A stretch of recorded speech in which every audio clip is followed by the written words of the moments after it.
Ассалаумағалейкум канал көрермендері, сіздермен тағы да біз бүгін осы каналымызда пайдалы кеңестер, пайдалы ақпараттар, яғни бұл жолға айтатынымыз сіздерге қазіргі таңда күн ыстық, кене, бүрге дегендер көп, ыстықпен жағаласып, шыбын шіркей бар, малға тыныштық бермейтін, малды семіртпейтін, сол кене бүргелерден қалай құтыламыз?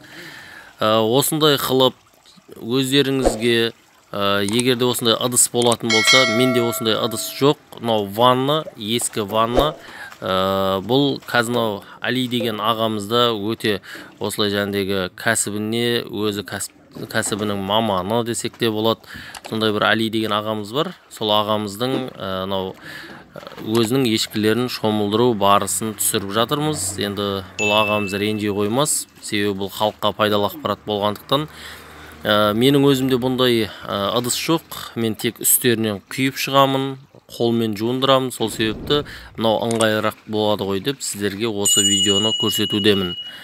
Бұл жерде 10 литр суға кәдімгі индийский крайлин деген болады. Индийский крайлин мынау ветаптекаларда сатылады. Крайлиннің де оның да екі түрі болады. Соның индийский крайлины, сол мықтырақ болады. 10 литр суға 10 миллиграмм крайлин қоссаңыздар болады. Немесе бутокс дегендер бар. Осынау кене, бүргелерді өлтіретін, соларды да қоссаңыздар болады.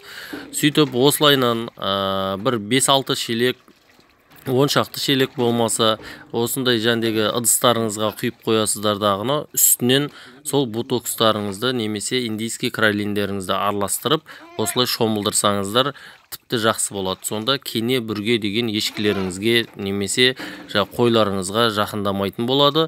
Және де бұнда артылған суын, ешкілерді, малдарыңызды шомылдырып болған суын, соны қораның барлық жеріне жақсылап сыпырғымен немесе арнайы шашатын құрылғылармен шашып шықсаңыздар, қораларыңызда тазарып қалады. Сіздерге бүгінгі ақпаратымыз пайдалы болады деп сенімдеміз. Көріңіздер, тағы да пайдалы ақпараттармен бөлісетін боламыз.